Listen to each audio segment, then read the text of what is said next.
Baik, bismillahirrahmanirrahim. Assalamualaikum warahmatullahi wabarakatuh. Selamat pagi, selamat sore, dan selamat malam. Teman-teman Adira Yakta, kembali lagi di video pembelajaran Adira Yakta pertemuan ke-11 di mata kuliah KL1. Kesempatan kali ini kita akan membahas materi mengenai transaksi antar induk dan anak perusahaan terkait obligasi secara downstream. Pokok-pokok pembahasan kita di sini ada 4. Yang pertama adalah ketentuan transaksi penjualan obligasi antar induk dan anak. Yang kedua adalah pembelian obligasi induk oleh anak secara downstream.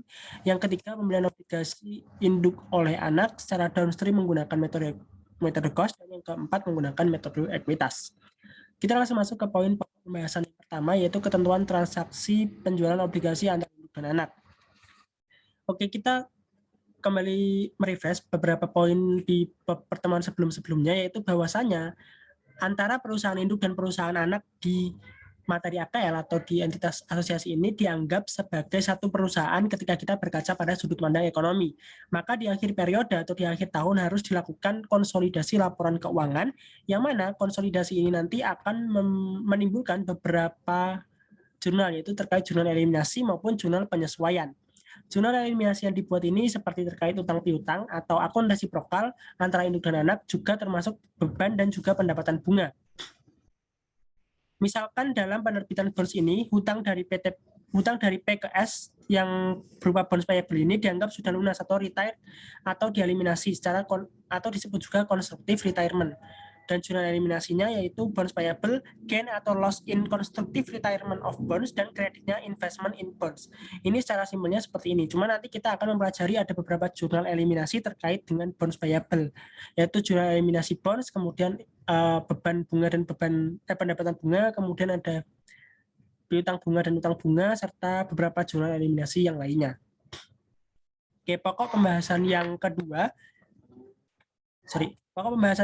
kita akan membahas mengenai pembelian obligasi induk oleh anak secara downstream. Nah, di sini contohnya adalah PTP memiliki 80% saham PTS, di mana pada 2 Januari PTP menerbitkan bonds payable senilai 1 juta dengan bunga kuponnya 10%, jatuh temponya selama 10 tahun. Pada 31 Desember 2020 atau akhir tahun penerbitan bonds, PTS membeli 100%-nya 100.000 atau 10% dari bonds PTP dengan harga 104. Artinya PTS ini membeli secara lebih tinggi ya daripada si bonds yang dia dapatkan. Artinya di sini di transaksi ini ada yang namanya loss atau kerugian, di mana PTP dia membayar senilai 104.500 untuk mendapatkan investasi yang hanya bernilai 100.000. Artinya ada loss sebesar 4.500 gitu. Nah, jurnal terkait transaksi ini yaitu ada 2 perakuan menggunakan metode cost dan metode ekuitas. Metode cost dan metode ekuitas terkait jurnal perolehan investasi oleh PTS dari PTP itu sama, investment in bonds atau investment in debt pada cash sebesar 104 atau sebesar perolehannya. Dan karena tadi antara entitas anak dan entitas induk itu dianggap sebagai satu entitas menurut kacamata ekonomi, maka dalam penyusunan laporan keuangan konsolidasian diperlukan jurnal eliminasi atau jurnal penyesuaian untuk mengeliminasi akun-akun yang jika dibiarkan dia akan menyebabkan double counting di sisi P maupun di sisi S.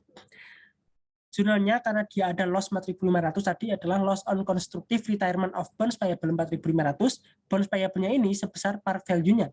Par value yang dibeli PTS 100.000 dan kreditnya investment in bonds 104.500. Equity method juga sama, atau metode ekuitasnya juga sama. Nah, untuk akun loss on constructive retirement ini sebenarnya adalah akun yang tidak secara nyata ada. Loss ini tidak secara nyata ada. Loss ini timbul dari sudut pandang konsolidasi gitu. Jadi di luar konsolidasi tidak ada loss on constructive retirement ini gitu. Dan yang membuat beda antara metode cost dan metode ekuitas adalah jurnal yang masuk ke buku besar di masing-masing perusahaan. PTP akan melakukan penjurnalan terkait dengan adanya loss on constructive, yaitu karena dia loss, maka dia akan mempengaruhi income S dan investment in S. Investmentnya berkurang karena loss besar 4.500. Gitu. Jadi yang beda hanya jurnal yang masuk ke buku besar. Kalau jurnal yang dikotakin ini berwarna biru, itu jurnal yang muncul karena keperluan konsolidasi. Jadi dia nggak masuk ke buku besar. Gitu. Itu singkatnya. Yang ketiga, poin pembahasan ketiga adalah pembelian obligasi induk oleh anak secara downstream. Oke, di sini ada poin ketiga. Ini kita akan membahas mengenai bagaimana mencari bunga menggunakan 3 alternatif cara, menggunakan kalkulator, Microsoft Excel maupun metode interpolasi. Oke, soalnya adalah pada 1 Januari 2019 PTP membeli 70% saham PT SIP senilai 5,6 juta. Ekuitasnya PT SIP pada saat itu adalah terdiri dari share capital ordinary 5 juta dan return earnings-nya 3 juta. Pada tanggal 2 Januari 2020, PT SIP ini membeli obligasi dari PTP atau dari induk di bursa pembelian obligasi dengan nilai nominal obligasinya 1 juta dan kursnya 95%. Artinya PTS ini membeli 95%, harganya itu 95% dari 1 juta atau 950. Jadi PTS ini membeli secara diskon. Pada saat itu jumlah obligasi PTP yang beredar adalah parnya 10 juta dan bunga kuponnya 10%, unamortized premium 100.000. Jadi di kalimat yang ini menandakan bahwa PTP ini menerbitkan bond secara premium sebesar 100.000. Jadi ada dua amortisasi, yaitu yang PTP dia amortisasinya premium, sedangkan si PTS amortisasinya dia diskon. Gitu. Jatuh temponya 5 tahun dan bunganya semi annual 1 Januari dan 1 Juli, saldo akun bonus payable-nya adalah 10.100.000. Nah, ini untuk mencari efektif interest rate, karena di soal tidak ada, kita bisa menggunakan 3 alternatif cara ini. Aku nggak akan bahas yang kalkulator, karena kalau kalkulator, aku sendiri belum pernah pakai kalkulator saintifik, jadi kurang familiar gitu dengan kalkulator saintifik. Kita akan membahas Microsoft Excel dan juga metode interpolasi. Microsoft Excel ini kita sudah pelajari di AKM 1 atau AKM 2 juga, yaitu kita akan ketemu rumus present value atau PV, rumus rate atau rumus NPER atau rumus-rumus yang lain. Nah, karena untuk mencari rate atau effective market rate, kita menggunakan rumus rate-nya ini gitu. Nah, nanti secara jelasnya menggunakan Microsoft Excel akan aku tunjukkan langsung ke Excel-nya gitu ya. Kita bahas yang lebih detailnya lagi, yaitu metode interpolasi. Metode ini sebenarnya sudah kita pelajari di manajemen keuangan untuk mencari effective interest rate dari suatu bonds. Contohnya, PTP tadi PER-nya itu 10 juta dan dia mendapatkan carrying value atau present value-nya itu 10 juta 100. Artinya bonusnya diterbitkan secara premium karena lebih tinggi PV-nya. Kalau premium itu kan berarti efektif rate-nya atau market rate-nya kurang dari bunga kupon. Artinya rate-nya yang kita cari ini adalah kurang dari 10%, 10% kuponnya tadi. Kita coba cari rate-nya 8%. Nah, karena kata kuncinya adalah di sini, rate-nya kurang dari 10. Berarti kita cari persentase bunga yang mana bisa menghasilkan present value bonds mendekati 10 juta 100. Yang paling mendekati 10 juta 100, yaitu adalah rate 8%, PV 10 juta 800 sekian. Meskipun lumayan jauh, tapi ini yang paling mendekati ke 10 juta 100. Sebenarnya nggak harus 8%, bisa 9% ataupun bisa yang lainnya, cuma nanti pengaruhnya juga di rumusnya ini kita bisa beda ininya, apa masukinnya ya. Kita bisa cari yang paling memudahkan, yaitu yang paling dekat angkanya. Nah, caranya itu adalah angka patokannya 10% tadi dari sini, ditambah, kenapa ditambah? Karena rate yang kita masukin ini adalah rate yang di bawah 10%, makanya di sininya ditambah gitu. Yaitu 10 juta min 10 juta 100 atau present value bonusnya kemudian dibagi 10 juta min present value dengan rate 8%. Kalikan dengan selisih rate yang ini yang kita coba tadi dikurangi dengan rate yang sudah diketahui. Sehingga diperoleh 9,7535%. Untuk yang PTS juga sama, karena parnya tadi 1 juta, 1 juta, PV-nya 950, artinya dia diterbitkan secara diskon, berarti efektif rate-nya lebih dari 10%. Maka kita coba pakai 12%, yaitu dapat PV-nya 926.395. Sehingga caranya adalah 10% ditambah 1 juta min 950 PV yang ini, dibagi 1 juta min PV yang pakai bunga 12%, dikalikan dengan selisih bunganya, selisih 12 min 10%. Didapatlah 11,3586. Kelemahan dari metode interpolasi ini adalah selain kita ngitung secara manual yang rawan salah, kedua adalah mengenai pembulatan. Pembulatan di sini akan berbeda dengan di Excel gitu, karena Excel kan otomatis ya, jadi pembulatannya mau kita bikin 2, mau bikin 5 itu hasilnya tetap sama kalau di Excel. Tapi kalau kita hitung manual itu hasilnya bisa berbeda, meskipun bedanya nggak material dan biasanya dosen memaklumi akan hal itu. Tapi kalau aku sendiri lebih lebih menyarankan atau lebih nyaman menggunakan Excel karena nanti kita ujian juga pakai SAP kan bisa pakai Excel, jadi tidak menghalangi kita gitu. Lebih mudah pakai Excel. Kecuali memang di soal ada yang disuruh menggunakan metode interpolasi, itu beda lagi ya. Oke, next kita bahas. Oke, sebelum masuk ke sini aku akan tunjukkan terkait tadi bagaimana menghitung bunganya di Microsoft Excel, sama juga sekalian membahas bagaimana tabel amortisasi. Karena yang paling penting di materi kali ini adalah kita bisa membuat tabel amortisasi baik dari sisi P selaku penerbit bonds maupun dari sisi S selaku investornya atau pembeli bondsnya gitu. Kalau di P kita sebutnya tabel amortisasi bonds payable. Kalau di S, kita sebutnya tabel amortisasi investment in bond atau investment in debt. Soalnya tadi masih sama, langsung saja kita masukin ke formulanya ini. Diketahui tadi face value-nya 10 juta dari soal, kemudian tahunnya 5, tapi karena semesteran berarti tenor atau NPR-nya atau periode pembayarannya berarti 10 kali. Kupon rate-nya 10%, berarti setiap semester ada 5%, dan market rate-nya inilah yang kita cari.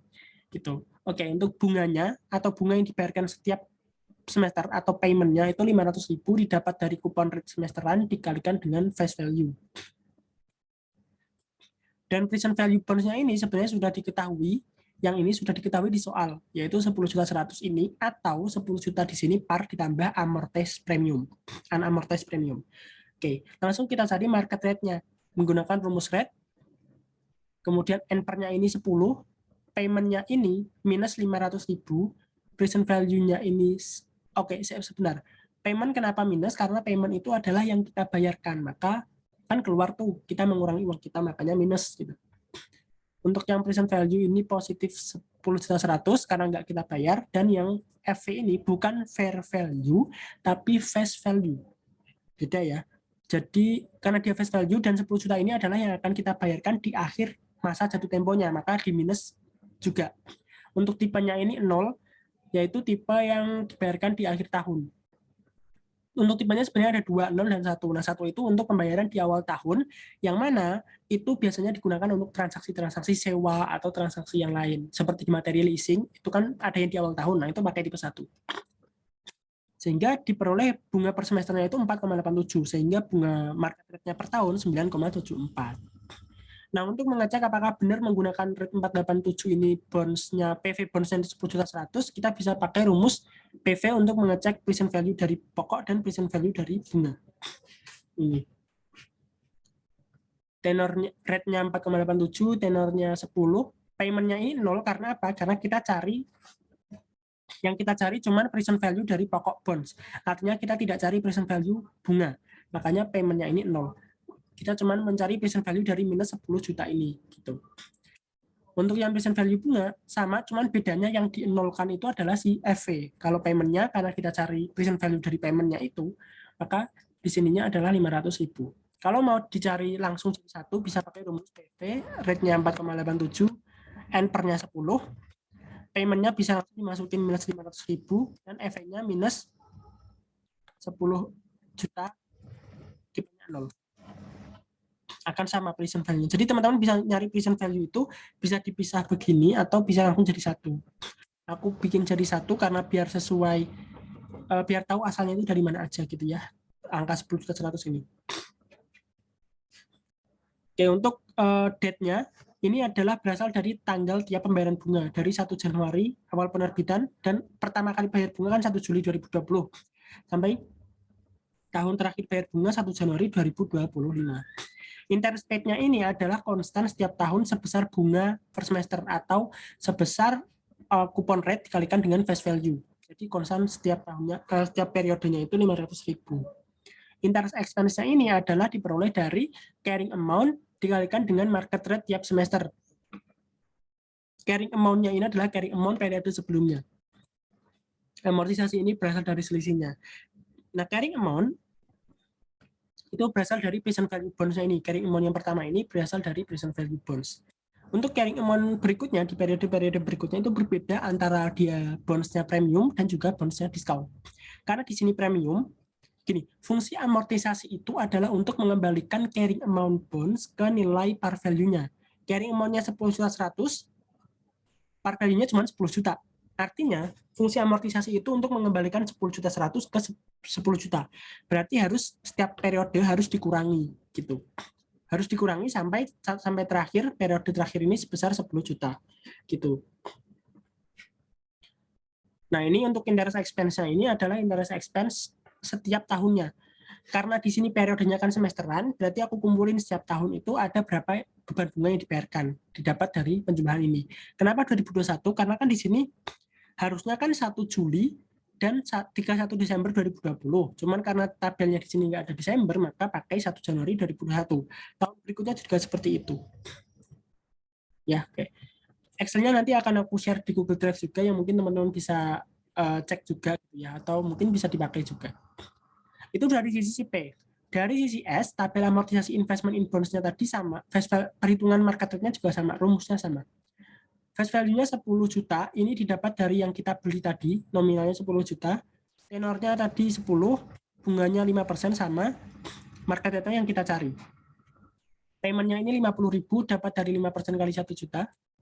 PV pokok dan PV bunganya ini adalah untuk pembuktian saja yang bisa pakai rumus PV tadi yang sudah dijelaskan, dan PV bonus-nya ini sudah diketahui sebesar kursnya tadi 95%.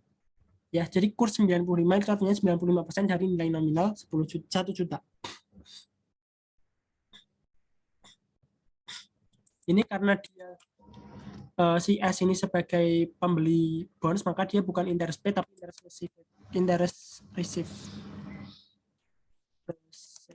Ya gitulah ya tulisannya kalau nggak salah. Oke, gitu. Caranya masih sama, interest receive-nya ini adalah konstan senilai bunga per semesternya ini 50.000. Kemudian interest income-nya, karena kita sebagai pembelinya, maka kita dapat pendapatan bunga, maka interest income sebesar dari market rate dikalikan dengan carrying amount.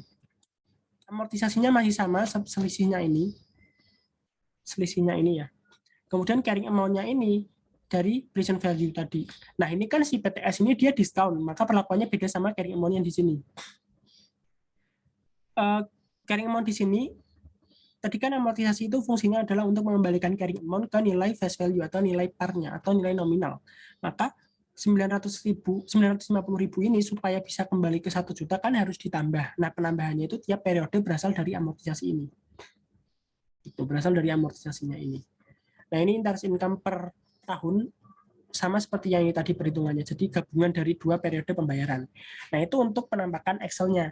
Nanti aku share juga. Kita langsung masuk ke pembahasan yang penjurnalannya. Oke. Nah, ini tabelnya tadi. Oke, jadi si PTP dan PTS ini dia kan selain sebagai satu entitas secara ekonomi, dia kan juga masing-masing melakukan pembukuan. Nah, dalam pembukuannya masing-masing itu, PTP juga melakukan penjurnalan dan PTS juga melakukan penjurnalan. Penjurnalan PTP terkait dengan penjurnalan pembayaran bunga. PT, misalkan pada 1 Juli 2020, PTP membayar interest expense-nya 492, itu dapat dari sini. Nah, ini.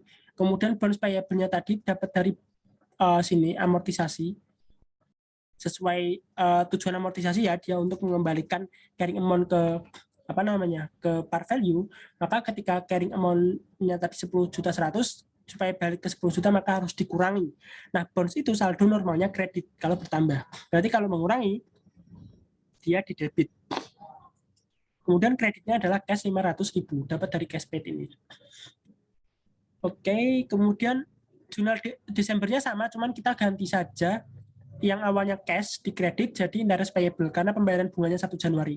Ini angka-angkanya didapat dari tabel yang 1 Januari 2021. Gitu. 1 Januari 2021 sama seperti 31 Desember 2020. Untuk yang pembukuan PT SIP itu dia pembukuan terkait dengan penerimaan pendapatan bunga. Yang misalnya 1 Juli cash pada investment in bond, kemudian interest income. Cashnya 50.000 dari cash receive-nya ini, investment in bond-nya tadi sesuai tujuan amortisasi dia kan untuk mengembalikan 950 ke 1 juta, berarti harus ditambah. Karena si PTP ini bukan memperlakukannya bukan sebagai utang tapi sebagai investasi atau aset, maka ketika bertambah dia di sebelah debit. Kreditnya interest income. Jurnal Desember sama, cuman ganti cash ke interest receivable. Itu saja bedanya. Oke, kita langsung next ke yang ini. Nah, jurnal eliminasi di sini adalah jurnal eliminasi yang terkait dengan bonus payable. Kalau jurnal eliminasi terkait dengan inventory, penjualan inventory downstream upstream, kemudian equipment, tanah, dan lain-lain tidak dibahas di sini. Oke, jurnal yang pertama, karena kita menggunakan metode cost, maka kita perlu menyesuaikan adanya kenaikan return earnings atau sebentar, atau catch up atas nilai investasi. Nah, gini. Kenaikan return earnings-nya dapat dari mana? Tadi pada saat soal yang awal tadi itu kan posisi ekuitasi S adalah common stock-nya 5 juta dan RE-nya 3 juta. RE 1 Januari 2019. Sedangkan di kerja konsolidasi didapat RE 1 Januari 2020 itu 4 juta. Atau RE 31 Desember 2019. Maka ada kenaikan sebesar 1 juta. Nah, kenaikan ini yang kita jurnal, tapi jurnalnya sebesar proporsi kepemilikan PTP, yaitu 70%. Karena naik, berarti investmentnya naik, investment in S, kreditnya return earnings. Oke. Jurnal yang terkait dengan bonus payable itu cuma jurnal B, jurnal C, dan jurnal F. Jurnal D dan jurnal E ini nggak terlalu kita bahas ya, karena sudah dibahas sebelumnya bagaimana mencari NCI expense, kemudian mengeliminasi akun investment in S. Kita akan bahas fokus ketiga jurnal ini. Yang pertama adalah jurnal eliminasi investment in bond. Ya, jadi investment in bond, bukan investment in S. Beda ya teman-teman. Ini kan jurnal eliminasi investment in S. Ini jurnal investment in bond atau jurnal eliminasi bonus payable-nya. Caranya seperti apa? Karena eliminasi, maka kan bonus payable-nya harus ditutup ke sebelah debit sebesar 10%. Kenapa sih 10%? Kenapa nggak semua? Karena yang kita konsolidasikan kan P dan S. Berarti yang kita jurnal eliminasi ataupun jurnal penyesuaian itu adalah angka-angka yang berkaitan antara perusahaan P dan perusahaan S. Yang berkaitan sama antara P dan S ini cuma 10% sebesar yang dibeli S tadi gitu. Jadi yang akan kita eliminasi juga cuma 10%-nya saja. Yaitu didapat dari, karena ini penyesuaiannya 31 Desember, maka kita lihatlah saldo bonus payable 31 Desember itu berapa. Saldonya itu adalah 10.083.000 sekian. Itu dapat dari 1 Januari 2021. Kenapa 1 Januari 2021? Karena sama saja itu 31 Desember 2020 gitu ya. Nah, yang kita eliminasi tadi adalah 10%-nya, maka nilai bonusnya itu adalah 1.008.000 sekian. Kemudian kreditnya ada investment in bond. Investment in bond-nya ini kita nggak usah kaliin lagi, kita langsung lihat ke tabelnya si S. Nah, kenapa nggak usah dikaliin lagi? Karena tabelnya si S ini adalah angka-angka yang sudah sebesar 10%-nya itu. Ini adalah tabel amortisasi dari 10% bonds yang dibeli. Kalau yang P, ini adalah amortisasi 100% bonds yang ia terbitkan. Gitu. 100% bonds yang ia terbitkan. Maka untuk yang investment in bond ini kita bisa langsung lihat saldonya 1 Januari 2021 yaitu 957.924. Kemudian selisihnya adalah gain on retirement of bond 50.000 sekian. Oke, itu untuk jurnal yang pertama. Jurnal yang kedua atau jurnal eliminasi interest expense dan interest income itu jurnalnya sama seperti perhitungannya sama seperti yang ini. Ketika akun yang berkaitan sama perusahaan P itu dikalikan persentase. Sedangkan akun yang berkaitan sama perusahaan S itu nggak dikalikan. Akun yang berkaitan sama perusahaan P itu adalah interest expense. Kebablasan. Gini. Interest expense. Nah, 983.614 ini dapat dari mana? Itu dapat dari sini. Nah, kalau di Excelku tadi kan udah aku bikin ya, di samping-sampingnya sini udah aku bikin berapa sih expense selama 1 tahun gitu. Nah, di sini expense selama 1 tahunnya itu adalah dari 1 Juli 2020 dan 1 Januari 2021 sebesar 983.614. Itu kali 10%. Itulah sebagai interest expense-nya. Karena expense dan dieliminasi maka harus dibalik di sebelah kredit. Debitnya interest income yang diterima si PTS gitu ya. Berarti yang dijumlahkan yang ini. 53853 dan 54071. Langsung dapat 107. Selisihnya adalah gain on retirement of bond payable. Gain ini, ketika dijumlahkan dengan gain ini, itu hasilnya akan sama seperti gain yang tadi. Gain yang awal tadi. Gain yang mana? Gain yang sebelumnya, aku tadi udah bilang belum ya? Udah ya kayaknya. Nah, gain yang ini. Tadi kita kan si PTS ini kan beli 10% sahamnya beli 10% obligasinya si P. Padahal pada saat itu saldo obligasinya P adalah 10.100.000. Artinya saldo obligasi yang S beli itu adalah 1.010.000 meskipun par value-nya itu adalah 1 juta. Gitu ya. Jadi par value-nya 1 juta tapi yang kita beli carrying amount-nya itu 10 juta berapa tadi? 10 juta 1 juta 10.000. Nah, 1 juta 10.000 itu kita cuma bayar 95% atau 95-nya ini 950 berarti ada gain-nya 60.000. Gen 60.000 ini adalah gen yang muncul untuk keperluan konsolidasi. Jadi kalau kita jumlahkan antara gen yang pertama ini dengan gen yang kedua ini itu jumlahnya 60.000 gitu. Nah, 60.000-nya ini gennya ini dari tahun pertama, tahun kedua dan tahun ketiga seterusnya itu akan semakin menurun. Karena apa? Karena nanti akan ada piecemeal atau realize dari gennya ini. Jadi dari tahun ke tahun akan realize sedikit demi sedikit sehingga jumlahnya nanti nggak 60.000 lagi. Penamakannya seperti apa nanti akan dijelaskan di slide berikutnya. Kita akan bahas, kita langsung loncat ke jurnal F ya. Jurnal F ini adalah untuk mengeliminasi akun resiprokal antara antara utang bunga dan juga piutang bunga. Interest payable dan interest receivable. Cuman tinggal kita balik saja dan angkanya bisa langsung dapat dari sini. Angkanya bisa langsung dapat dari sini atau teman-teman bisa hitung 10% dari sini. Gitu. Kalau nggak mau ngitung sih tinggal ngambil dari sini bisa gitu. Sebesar 50.000.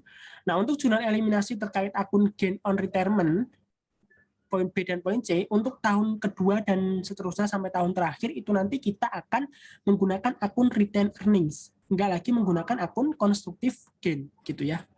Gain on retirement gitu, nggak akan menggunakan akun itu lagi. Kita akan langsung menggunakan RE.